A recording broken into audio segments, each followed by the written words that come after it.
Yıkı yürük dost brother el ağınıyla huzurunlağa uçluk motor güverden bir skep kaldı.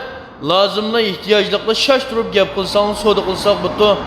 Allah kılıç telefon numaram 166 99 83 68 33. Uçluk motor, motorun motoru her kandak yagi her kandak şagi boşan. Motorun hiç kandak yedi sımsoy yok. Diyen pınlardan tat caycıyda bu kendi kamera mayolda bana planmayı ağır gidipti kendi kameranı almak istersek butu. Motorun motorsu müşahalet sazmağıma.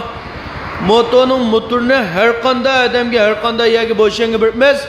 Allah kılıç telefon numaram 166 99 83 68 33. Hakiki ihtiyacı var. Şaştırıp gap kılsanlar, soda kılsak butu.